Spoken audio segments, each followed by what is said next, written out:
guys, let me throw this at you. You've had quite a strong response to our chat yesterday on Edinburgh's Big Two.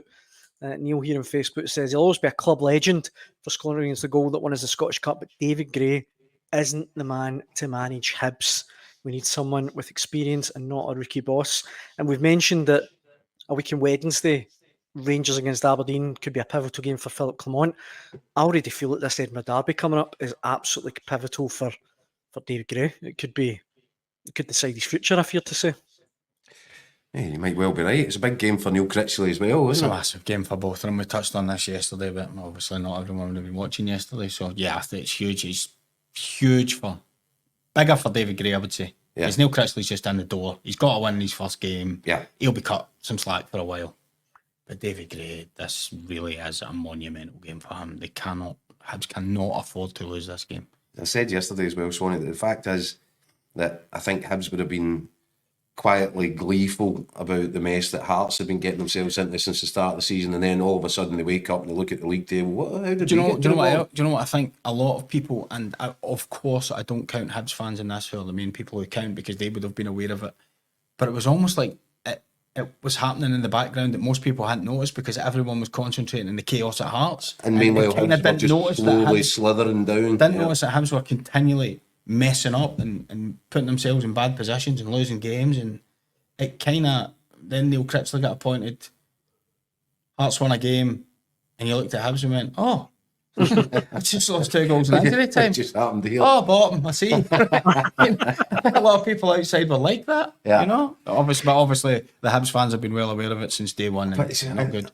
I know I get annoyed about stuff, but, you know, we were complaining last season when the Edinburgh derby wasn't being screened live, right? And this one is, right? So we've got an Edinburgh derby to look forward to, and that's great, and it packages up Scottish football.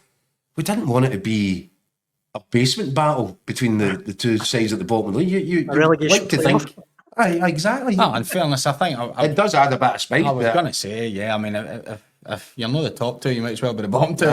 Put something on it. The one thing I would say is, and this probably isn't going to be a popular opinion and probably won't be if things continue to happen. If you're going to appoint David Gray, you know the pitfalls that come with it because it's his first job, bottom job. You've got to stick with him. You cannot give him the job and then it doesn't go right for the first couple of months. And I know that's not going to be popular.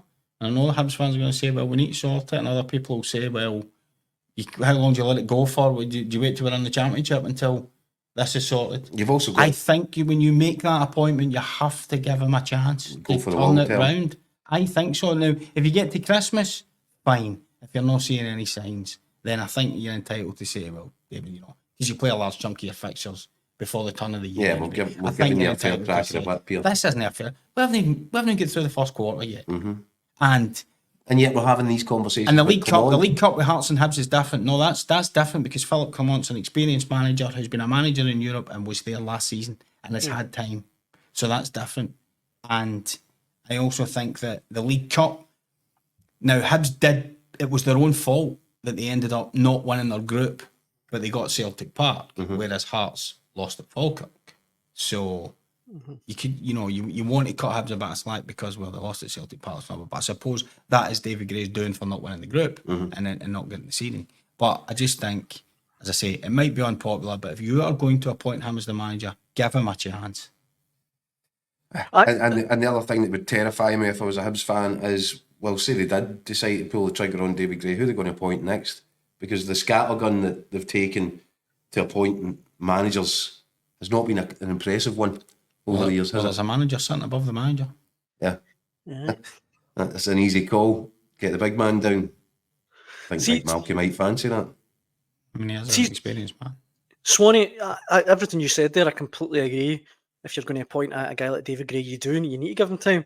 But having said that, with them being bottom of the league, do you think we're in the territory now where if Hearts say win 2 or 3-0 at the weekend, that they will be looking at maybe calling it a mistake and moving David Gray on? Maybe. Listen, we know what football's like these days. It's short term, it's knee jerk. There could be panicky people there. I don't know. And when the fans turn on the board, the easiest thing to do is to slit the manager's throat and throw him to the crowd.